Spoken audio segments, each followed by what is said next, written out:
6.4.7 finale rekeninge op bladsy 115. Nou jy moet onthou dat nadat jy nou alle jaar eindaanssuiwerings gedoen het, om die korrekte inkomstes en uitgawes vir die spesifieke finansiële jaar te bepaal, moet ons nou gaan en al hierdie rekeninge, nadat die aansuiwerings gedoen is, moet ons dit afsluit na ons 3 finale rekeninge. Kom ons kyk, die volgende 3 finale rekeninge word gebruik om die winste vir die jaar te bereken en ook om aan te toon hoe hierdie wins vir die jaar volgens die bepalings van die vennootskapsooreenkoms tussen die vennote verdeel gaan word. Nou die eerste van ons finale rekeninge is die handelsrekening. Die handelsrekening, kom ons kyk, die handelsrekening word gebruik om die bruto wins vir die jaar te bereken deur die netto verkope en die totale koste verkope vir die jaar daarin af te sluit. Onthou dat debiteure afslag altyd eers na verkope afgesluit moet word om die netto verkope te bepaal. Nou onthou hierdie lyk presies dieselfde as by eenmansake in graad 10.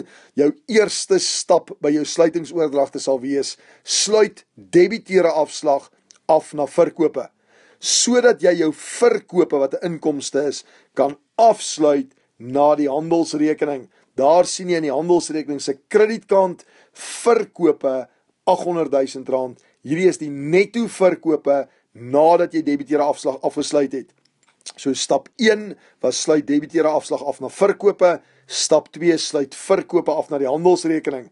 Jou derde stap is om koste van verkope af te sluit na die handelsrekening, so jy krediteer koste van verkope en debiteer die handelsrekening. Hierdie is natuurlik volgens die deurlopende voorraadstelsel, en ons het ook die periodieke voorraadstelsel na gekyk, en onthou vir ons die periodieke voorraadstelsel sal hierdie koste van verkoop moet bou, deur te sê beginvoorraad plus aankope plus vraggeld op aankope minus die slotvoorraad. Dit is as jy die periodieke voorraadstelsel gebruik. Ons gaan die deurlopende voorraadstelsel gebruik, daarom sluit koste van verkope af na die handelsrekening. Nou, verkope minus die koste van verkope, dit is die wins wat jy maak omdat jy handel dryf. Om handel te dryf beteken om goed te koop vir 500,000 en te verkoop vir 800,000. Dit is hoekom hierdie rekening se naam die handelsrekening is. So stap 4, 800,000 minus 500,000 is 'n bruto wins wat ons oordra vanaf hierdie handelsrekening na die wins- en verliesrekening. Daar sien jy stap 4, dra die bruto wins van R300,000 oor vanaf die handelsrekening na die wins- en verliesrekening. En nou kyk ons na ons tweede finale rekening.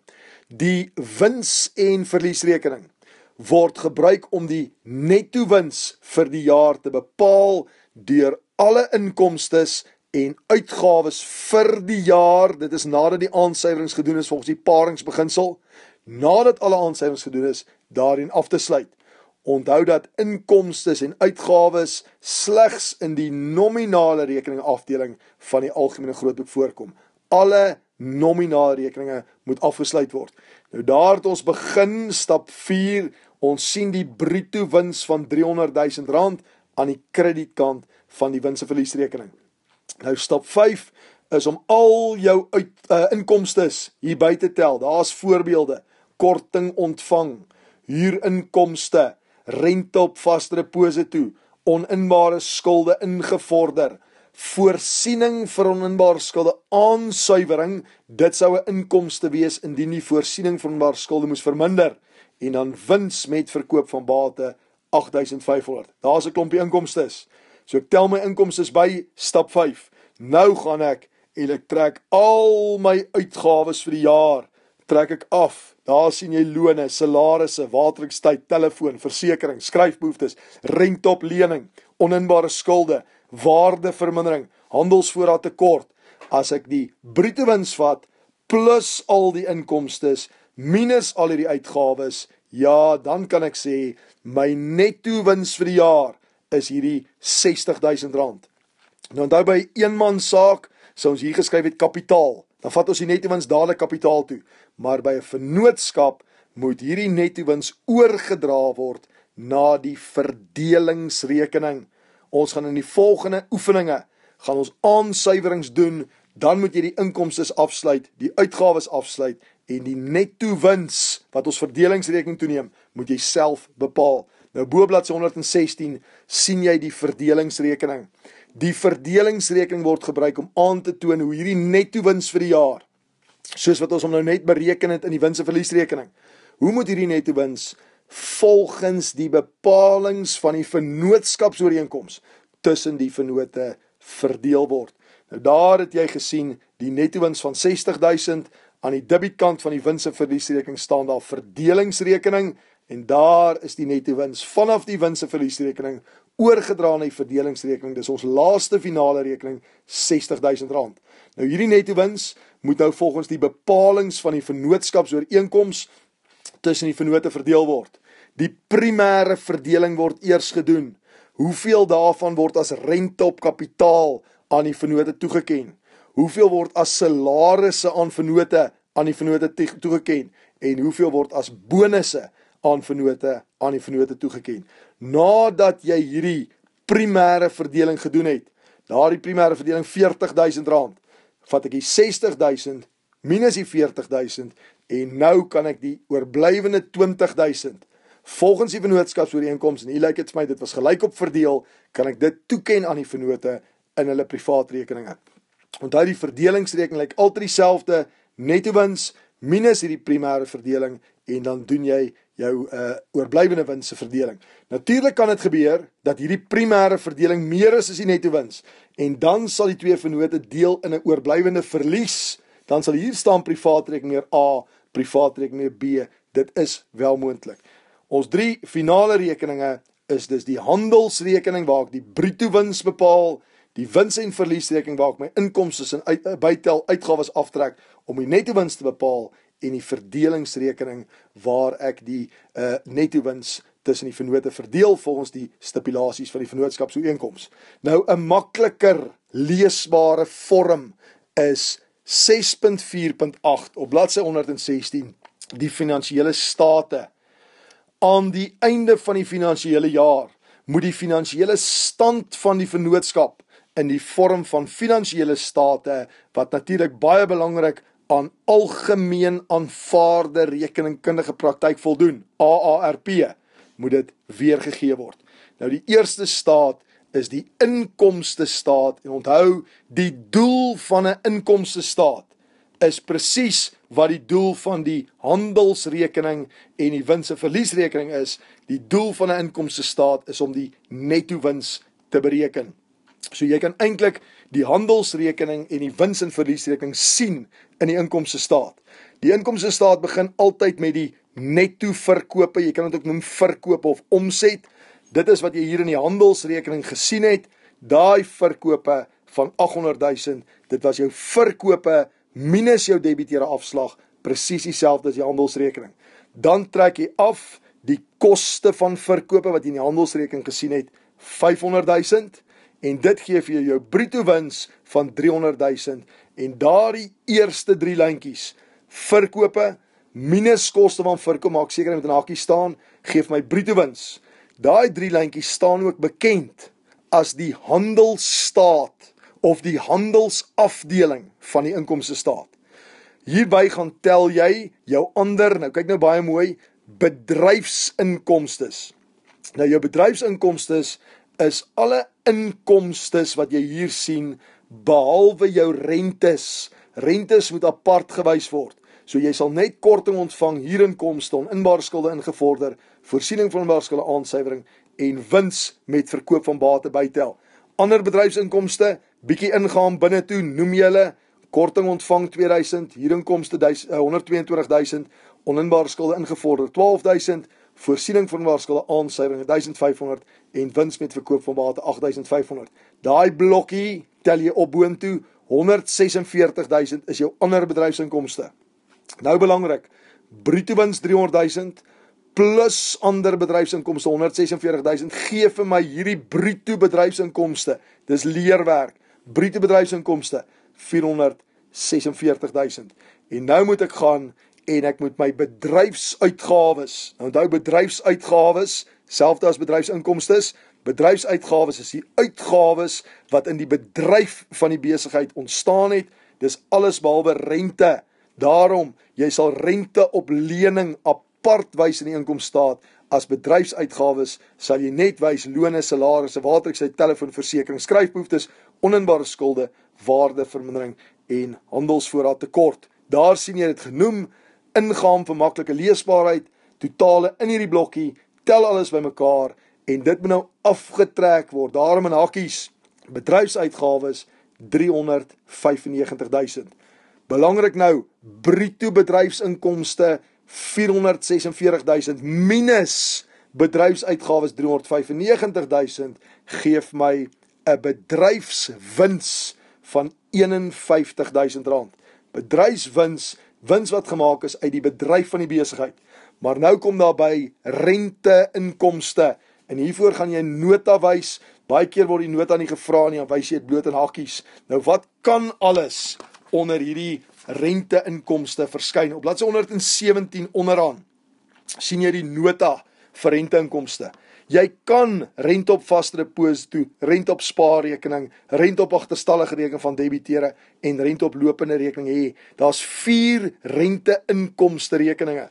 In hierdie voorbeeld van ons het ons net rente op vaste deposito gehad van 54.000. Daarom slegs die 54.000 is die totaal van rente-inkomste en daar sien jy dit. Nou as jy jou bedryfswins van R51.000 vat plus hierdie rente-inkomste van 54.000, dan gee dit vir jou wins voor renteuitgawe. Hulle praat ook van finansieringskoste. Wins voor renteuitgawe of finansieringskoste 105.000. Al wat nou oorbly met my renteuitgawes aftrek. Nou daar's 3 renteuitgawe rekening wat bestaan. Rente op lening, rente op agterstallige rekening van krediteure en rente op oortrekking of rente op oortrokke rekening. In ons voorbeeld het ons net gehad rente op lening R45.000. Ons skryf dit in en dit is dus die totale renteuitgawe wat ons aftrek in hakkies 45.000. As ek dus die wins voor renteuitgawe 105.000 vat minus die renteuitgawe van 45.000, dan is die netto wins vir die jaar R60.000. Kan jy dus sien daar die R60.000 presies dieselfde manier in die handelsrekening bereken. Verkope minus koste van verkoop is bruto wins. Dis wat die inkomstaat gelyk het. Verkope minus koste van verkoop is bruto wins. Toe het ons inkomste bygetel. Die enigste verskil is in die inkomste staat mag ons eers net die bedryfsinkomste bytel en daardie rente wat reeds hier in die wins- en verliesrekening bygetel is, moet apart hieronder in die inkomstaat bygetel word. Die uitgawes, ook selfe storie, eers net die bedryfsuitgawes aftrek en die rente op lening word hieronder apart afgetrek. Op die ou end kom jy in elk geval uit by verkope minus koste van verkoop is bruto wins plus my ander bedryfsinkomste is bruto bedryfsinkomste. Bruto bedryfsinkomste minus al hierdie bedryfsuitgawes is bedryfswins plus renteinkomste is wins voor renteuitgawe minus renteuitgawe is my netto wins vir die jaar. 'n Inkomste staat, baie belangrik, gaan altyd vir jou gevra word. Onthou net, hierdie is al die bedrae nadat aansuiwerings gedoen is. En nou kan ons gaan en ons gaan kyk na die balansstaat. Onthou die inkomste staat se doel is om te wys hoe is die netto wins bereken. As ons op bladsy 117 kyk na die balansstaat. Nou onthou die balansstaat se doel is om 'n prentjie te skets van hoe die besigheid lyk ten opsigte van hoeveel bates daar is in die besigheid en wie het die belang in hierdie bates. Dit wil sê, hoeveel daarvan is eienaarsbelang, ons kan dit eienaarsbelang of ekwiteit noem, en hoeveel skuld ons aan ander instansies. Nou as ons kyk na balansstaat, belangrik die balansstaat se datum, balansstaat van Brooklyn Winkels op 28 Februarie. Het jy gesien die inkomste staat se opskrif is inkomste staat van Brooklyn Winkels vir die jaar geëindig 28 Februarie 2015. Nou hier's 'n baie belangrike beginsel. Hier moet jy baie mooi luister. As ons 'n inkomste staat opstel, dan kyk ons eintlik terug Ons staan op 28 Februarie 2018 en ons kyk terug oor wat hierdie jaar gebeur het. Hoeveel verkope was daar, wat was die koste van verkoop, hoeveel inkomste was daar, hoeveel uitgawes. Ons kyk terug. As ons 'n balansstaat opstel, mooi hoor, dan staan ons en ons sê presies vandag op 28 Februarie is hierdie die bates wat ons besit, maar ons kyk vorentoe. Ons kyk vorentoe na die nuwe finansiële jaar en ons sê hoeveel van hierdie bates en laste is korttermyn, dit wil sê wat binne die volgende jaar gaan verander en hoeveel is langtermyn wat eers na hierdie jaar gaan verander. Hier dink ek spesifiek aan as jy 'n vaste deposito het en 'n deel van die vaste deposito gaan binne die volgende jaar verval, dan moet jy wys, daai deel wat gaan verval binne die volgende jaar, as ek vorentoe kyk, is 'n bedryfsbate. Die bedrag wat nog vasbelê gaan wees, is 'n finansiële bate of 'n nie bedryfsbate. Dieselfde met 'n lening. As ek vandag 'n lening het, maar ek moet binne die volgende jaar 'n deel terugbetaal, dan moet daai deeltjie as 'n korttermyn of 'n nie bedryfslas gewys word, 'n bedryfslas gewys word. En dit wat nog vas of geskuld word aan die einde van die jaar, moet 'n langtermyn of 'n nie bedryfslas wees. Baie mooi kyk, ons gaan daai beginsels nou toepas. Onthou jou bates bestaan uit 3 soorte bates: nie bedryfsbates, finansiële bates en dan bedryfsbates. Dis die 3 soorte bates. Nou kom ons gaan noem die nie bedryfsbates: eiendom, aanleg en toerusting, en hier gaan ons altyd 'n nota moet wys. Nou kom ons kyk bo aan bladsy 118, nota 3, vaste bates, ook genoem tasbare bates of eiendom, aanleg en toerusting. Nou onthou die historiese koste beginsel. Sê ons moet ergens in ons bates wys wat die kosprys van die bates was. Maar die omsigtigheidsbeginsel sê ons moet ook die realistiese waarde wys, dus die draagwaarde. Kyk ons na grond en geboue. Dan staan hier die kosprys aan die begin van die jaar was R300 000. Daar is mos nooit opgelope waardevinding nie, dus is dit ook die draagwaarde. Toe was daar gedurende die jaar bewegings. Die beweging was 'n byvoeging teen kosprys. Ons het nuwe grondgeboue bygekoop van R200 000. Dus begin van die jaar se R300 000 plus hierdie R200 000 is die einde van die jaar se R500 000. Historiese koste beginsel, daar is die kosprys, omsigtigheidsbeginsel, dit is ook die draagwaarde. Kyk ons na voertuie en toerusting, moet ons nou mooi na kyk, dit bly dieselfde. Kosprys begin van die jaar van voertuie is R700 000, opgelope waarde van R200 000, dus volgens die omsigtigheidsbeginsel was die draagwaarde R500 000. Toe het ons hierdie jaar, kyk nou eers net na hierdie blokkie, R330 000 se voertuie bygekoop. Ons het 'n voertuig met 'n draagwaarde van R80 000 verkoop. Jy haal dit uit teen draagwaarde, want onthou die draagwaarde haal reeds die kosprys en die opgelope waarde uit. Dis R80 000 draagwaarde. Waardevermindering vir hierdie jaar is R30 000. Dus as ek die sommetjie doen, R330 000 minus R80 000 minus R30 000, dan is die bewegings 'n positiewe bedrag van R330 000. 220 000. Sommetjie was R330 000 minus R80 000 minus R30 000 geef my beweging van R220 000. Nou R500 000 draagwaarde begin van die jaar plus R220 000 geef my R720 000 draagwaarde. Jy kan dit toets as die kosprys R700 000 was plus hierdie nuwe een wat jy bygekoop het vir R330 000 minus natuurlik die kosprys van daai bate wat jy verkoop het. So jy kan gaan uitwerk wat was die kosprys van daai bate wat jy verkoop het. Eindkosprys R850 000. Kyk jy na opgelope waarde van voertuie, begin saldo R200 000 plus hierdie jaar se R30 000 waardevinding, maar minus die waardevermindering op die bateverkope gee ons R130 000. En nou moet jy altyd weet 850 000 kosprys minus die 130 000 opgelope waardevinding gee ook vir my hierdie draagwaarde. Kyk ons na toerusting. Begin van die jaar was die kosprys R320 000. Opgelope waardevinding R90 000. Dus kosprys minus opgelope waardevinding. Die draagwaarde was R230 000. Wat is hierdie jaar die bewegings? Daar's geen toerusting bygekoop nie. Die toerusting wat verkoop is, se draagwaarde moet ek aftrek R38 000 en daar was waardevermindering afgeskryf van R12 000. Dus R38 000 en R12 000 geef my 'n afname daar van R50 000 op die draagwaarde. R230 000 minus R50 000, is draawaarde aan die einde van die jaar 180.000. Toets 320.000 minus die kosprys van hierdie toerusting wat verkoop is. Nou die eindsaldo is 260.000, so die kosprys van daai toerusting wat verkoop is was 60.000. Kyk na opgelope waardevinding, 90.000 plus hierdie jaar se 12.000 waardevinding, maar minus die waardevermindering wat afgeskryf is op die toerusting wat verkoop is, geef my 80.000 rand opgelope waardevinding einde van die jaar. So daar kan jy ook sien, as die kosprys 60.000 was en die draawaarde is 38.000, betekenend, daar was 22.000 rand waardevermindering afgeskryf. So 90.000 plus 12.000 minus daai 22.000 is 80.000. Toets 260.000 kosprys minus 80.000 opgelope waardevinding, ja, 180.000 draawaarde.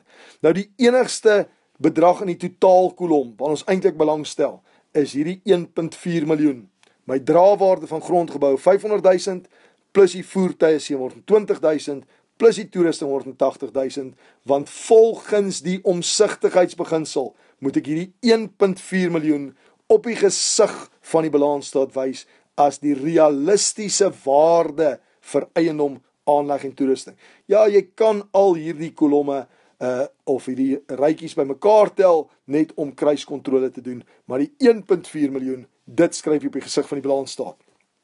Dan ook deel van die bedryfsbates is my finansiële bates, vaste repos toe Absa. Nou hier is iets interessant, sien jy in hakkie staan 250.000 minus 50.000.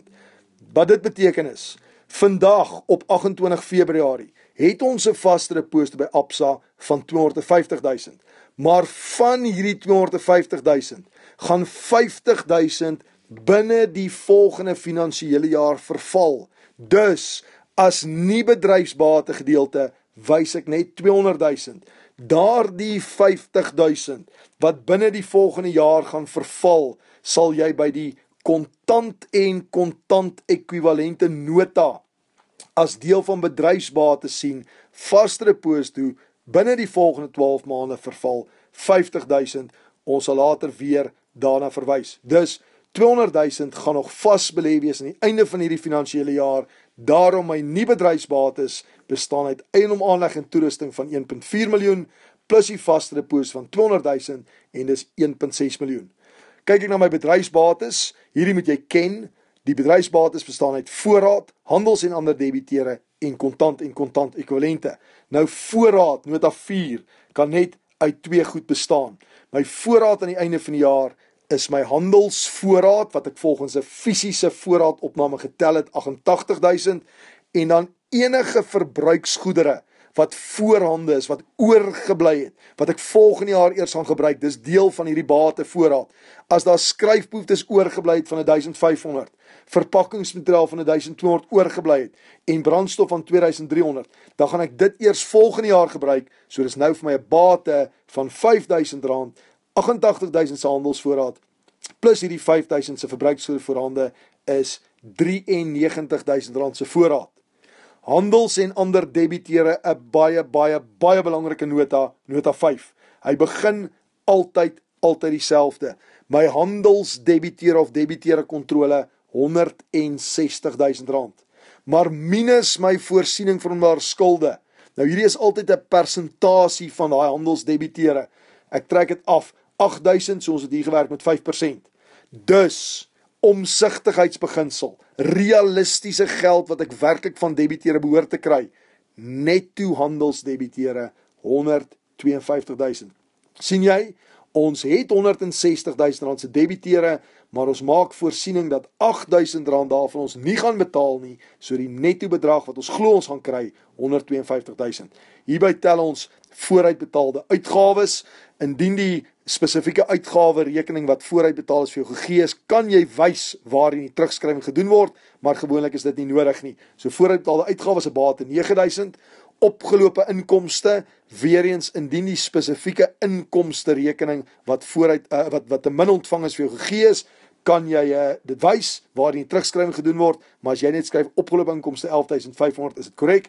En dan interessant, as ons geld betaal het vir iets soos 'n deposito op Waterix tyd, of 'n deposito op ons telefoon by Telkom, dan is dit geld wat daar lê, wat ons sal terugkry as ons nie meer hierdie gebou het, of die telefoon het nie. Daarom, daai R1500 deposito vir Waterix tyd, is soos 'n debiteur. Die geld word aan ons geskuld, as ons die gebou sou ontruim. Ons totale handels en ander debiteure bestaan dus uit handelsdebiteure minus voorsiening van maar skulde, dis netto handelsdebiteure, plus vooruit betaalde uitgawes, plus opgelope inkomste, plus 'n deposito Waterix tyd, R174.000. Daar sien jy om handels en ander debiteure R174.000. Ons laaste bedryfsbate item is kontant en kontant ekwivalente. Nou onthou, bedryfsbates beteken binne die volgende finansiële jaar gaan dit in kontant omskep kan word. Daardie R50.000 vaste deposito wat binne die volgende jaar gaan verval, is deel van hierdie kontant en kontant ekwivalente. En daar sien jy om kontant en kontant ekwivalente, die vaste deposito wat binne die volgende 12 maande gaan verval, R50.000. Indien ons geld in 'n spaarrekening het, sal ons dit hier wys. Indien die geld in die bank of die bank 'n positiewe saldo het, dan sal ons dit ook hier wys, maar hierdie oefening lyk dit vir my was die bank oortrokke, so ons gaan hom nie by kontant en kontant ekwivalente wys nie. Hier's 'n belangrike ding. Onthou, die omsigtigheidsbeginsel sê ons moet realisties wees as ons die bankbedrag wys. Dus, as ons reeds 'n cheque uitgeskryf het, maar hy's vooruit gedateer, mooi hoor nou, dan sou ons daardie cheque reeds in die KBJ geboekstaaf het en reeds afgetrek het by die bank. Maar realisties is die geld nog in die bank. Dus, as jou bank 'n batige saldo het, sê daar was R10.000 in die bank, maar dit is nadat jy 'n cheque van R2.000 reeds afgetrek het, dan is ons eintlik R12.000 in die bank. Daarom sal jy jou bankbedrag plus indien daar vooruit gedateerde cheques uitgereik is, sal jy dit wys onder kontant en kontant ekwivalente. Ons sal dit in hierdie geval by bedryfslaste wys aangesien die bank oortrok is. Wisselgeld is deel van kontant en kontant ekwivalente, R1,200 wat in die kasregisters gehou word, elke dag mee begin word, en dan kleinkas, daar die kleinkas voorskot van R1,800. Totale kontant en kontant ekwivalente is dus R133.000. En nou kan ek gaan en sê, voorraad R93.000, plus handels en ander debiteure R174.000, plus kontant en kontant ekwivalente R133.000, daai blokkie opgetel, geef my R400.000 bedryfsbates. R400.000 bedryfsbates plus 1,6 miljoen nie bedryfsbates, my totale bates realistiese waarde, as ek môre die besigheid sluit, en ek verkoop al hierdie bates, en ek maak alles likied, dan lê daar op 'n hoop R2 miljoen. Nou is die vraag, wie sal hierdie R2 miljoen kry? En dit is nou belangrik, die onderste deel van die balansstaat. Hierdie R2 miljoen se bates behoort van die geld aan die eienaars, die vennote, ekwiteit, en van dit moet aan laste terugbetaal word. Ekwiteit en aanspreeklikhede. Nou kom ons kyk eerstens na die eienaarsbelang, en dit is waar die nuwe stukkie nou inkom. Al hierdie vorige dele was dieselfde as in graad 10. Die eienaarsbelang van 'n vennootskap bestaan uit die vennote se kapitaalbydraes plus die saldos in hulle privaatrekeninge, indien die privaatrekening kredietsaldos het.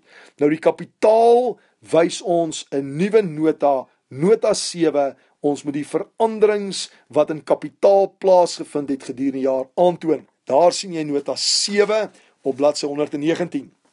Die kapitaal, meneer A, meneer B en totaal. Nou ons gaan begin met die saldo vir hulle kapitaal in die begin van die jaar. Meneer A se kapitaal was 400.000, meneer B se kapitaal was 500.000, die totale kapitaal was 900.000. Dan wys jy spesifiek byvoeging van kapitaal gedurende die jaar. Meneer A 300.000 bygevoeg, B het niks bygevoeg nie, so die totale byvoeging vir die jaar was 300.000. En dan 'n belangrike ding, ons praat nie van gewone onttrekkings van hulle salarisse, rente op kapitaal, winsdeling nie. Onttrekking van kapitaal, dis 'n vermindering in hulle kapitaal, want dan gaan hulle minder rente op kapitaal verdien. Onttrekking in kapitaal gedurende die jaar, meneer B het R1,000 onttrek uit sy kapitaal uit, so 100.000 in hakies afgetrek. As ons na meneer A dus kyk, het hy 400.000 gehad plus 300.000 verhoging, nou 700.000. Meneer B 500.000 gehad minus hierdie 100.000, nou 400.000. Ek kan dus optel die totaalkolom 900.000 plus 300.000 minus 100.000 gee 1.1 miljoen, of ek kan meneer A se 700.000 plus meneer B se 400.000 gee ook 1.1 miljoen. Hierdie 1.1 miljoen word op die gesig van die balansstaat langs kapitaal gewys as die totale kapitaal wat die eienaars of die vennote besit. Nou, ekstra deel van eienaarsbelang is hulle privaatrekeninge en hierdie is 'n baie belangrike nota wat baie gevra sal word. Die privaatrekeningnota, meneer A, meneer B en dan is ook 'n totaalkolom. Nou die netto wins in die inkomste staat gaan ons eerstens wys hoe dit hierdie jaar verdeel is. Ons verdeel dit in die primêre verdeling, salarisse, bonusse en rente op kapitaal en dan die finale verdeling. Dus, as ons kyk na salarisse aan vennote, meneer A het geen salaris verdien en meneer B 20.000 verdien. Bonusse aan vennote, meneer A het 4.000 as bonus gekry, meneer B niks. Rente op kapitaal, meneer A 12.000 verdien, meneer B 4.000. Dus, van die netto wins, daar kan jy sien die netto wins in die inkomstaat was mos R60.000 gewees. Daar is weer terug na ons netto wins wat ons bereken het, die R60.000 netto wins wat tussen die vennote verdeel moet word. Van daai 60.000 het meneer A nou reeds 16.000 as primêre verdeling gekry, meneer B 24.000, so daar's 40.000 weg. Daarom 60.000 minus 40.000, daar's 20.000 oor en daar het ons gesê die finale verdeling was 10.000 vir meneer A, 10.000 vir meneer B, hy's gelyk op verdeel. 16.000 plus 10.000 beteken meneer A het van hierdie netto wins 26.000 gekry. Meneer B het van die netto wins 24.000 primêre verdeling plus 10.000 finale verdeling, hy het 34.000 gekry. Meneer B het 'n groter deel van die netto wins gekry volgens die vennootskapsooreenkoms. En dit wat jy daar sien is presies dit wat jy ook in die verdelingsrekening gesien het. 60.000, daar was die rente op kapitaal, die salarisse en die bonusse en daar was die oorblywende wins. So die verdelingsrekening is presies hierdie eerste deel van die nota van privaatrekeninge.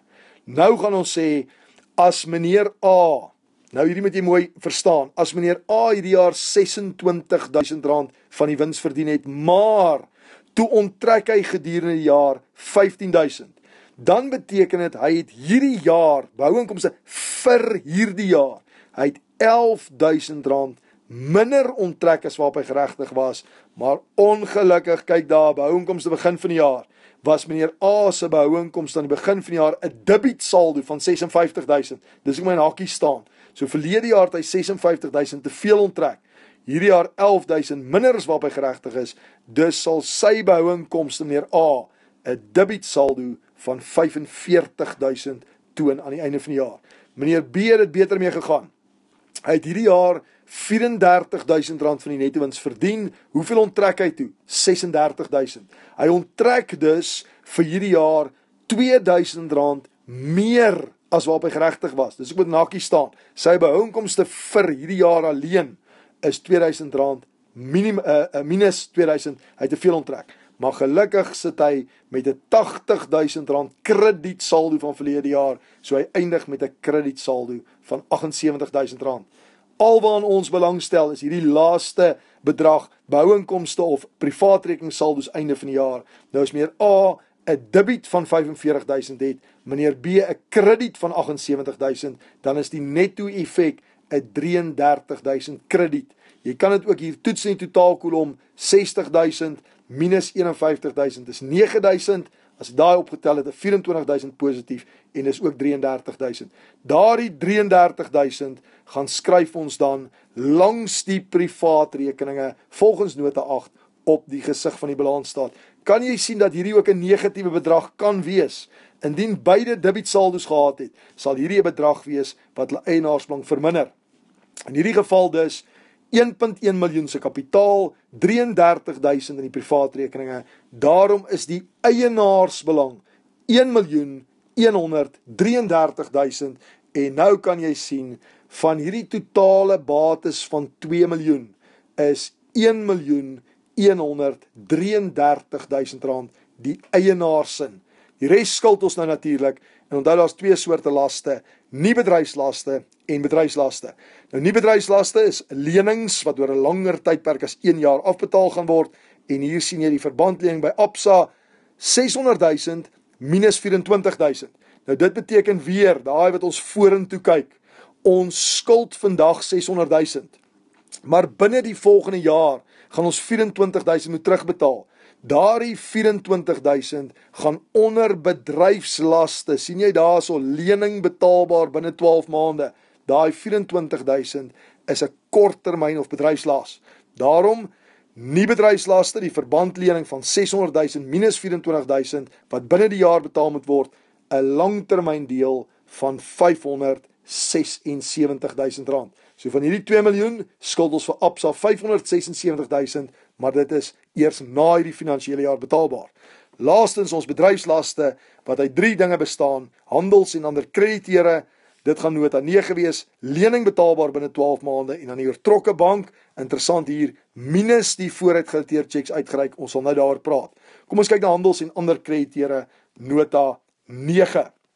Nou handels en ander krediteure, jou handelskrediteure, pas op nou vir hierdie deeltjie. As ek vir krediteure R20.000 skuld, maar ek het vir 'n krediteur op 'n stadium 'n cheque gegee wat vooruitgedateer is, dan beteken ek het daai cheque klaar in die KBJ geskryf, klaar die bank minder gemaak, klaar krediteure kontrole gedebiteer of minder gemaak. Maar die omsigtigheidsbeginsel sê mos nou, ek moet realisties wees, presies hoeveel skuld ek eintlik nog vir krediteure. Daarom, as jy vir 'n krediteur ergens 'n vooruitgedateerde cheque, dit wil sê 'n cheque met 'n datum na ons balansstaatdatum gegee het, dan moet jy terugtel, want jy skuld eintlik nog daai geld vir krediteure. Ons sal dit in ons voorbeeldoefening doen. Handelskrediteure 156.000. Dan opgelope uitgawes, indien die uitgawe wat te min betaal is vir jou gegee is, kan jy wys waar die terugskrywing gedoen word, maar gewoonlik opgelope uitgawes 15.000 voldoende.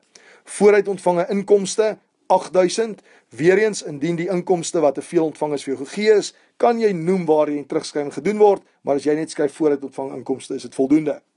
Dan interessant, as daar geld is wat jy nog vir salaristrekkers skuld op grond van 'n netto salarisse, dit wil sê die salaris is reeds aangegaan hierdie finansiële jaar maar nog nie betaal nie, dan kan krediteure vir salarisse ook 'n las wees.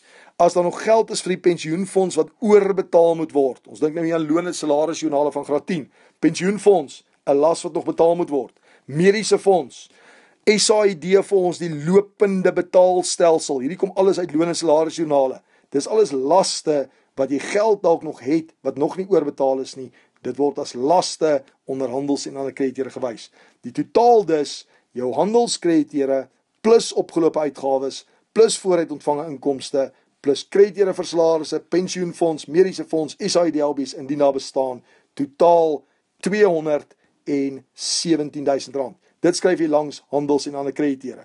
Dan het ons nou ons lening gehad wat betaalbaar is binne 12 maande 24.000 en dan hier onthou die oortrokke bank en in hierdie geval minus vooruitgedateerde checks uitgereik. Jou bank is dalk oortrokke met 5.000, maar hy's reeds gekrediteer, dit wil sê meer oortrokke gemaak met 'n vooruitgedateerde cheque wat uitgereik is. Eintlik kan daardie cheque nog nie gewissel gewees het nie, so die geld is nog in die bank, so hy's minder oortrokke en daar's 50.000. Nou is my handelskrediteure 217.000 plus die lening van 24.000 binne 12 maande betaalbaar plus die oortrokke belang van 50.000, dan is my bedryfslaste 291.000. En nou kan ek sê eienaarsbelang 1.133.000 plus nie bedryfslaste 576.000 plus bedryfslaste 291.000 en presies dieselfde 2 miljoen. Ek weet dus presies as ek my bates alles môre verkoop teen hierdie realistiese waardes volgens die omsigtigheidsbeginsel en daai 2 miljoen rand lê daar op 'n hoop, dan moet ek vir die eienaars 1.133.000 gee. Jy kan presies sien in jou notas, meneer A moet 700.000 minus 45.000 kry, meneer B moet 400.000 kapitaal plus 78.000 sy privaatrekening kry. Ek moet my lening gaan terugbetaal 576.000 vir Absa. Ek moet al my krediteure terugbetaal. Daar kan jy by krediteure sien, handelskrediteure moet terugbetaal word. Ek moet daai opgelope uitgawe nog betaal. Ek moet vir hierdie mense daai vooruit ontvang inkomste teruggee. Die krediteure vir salarisse, pensioenfonds, mediese fonds, SAIDLB's moet betaal word. Dit sal 217.000 wees.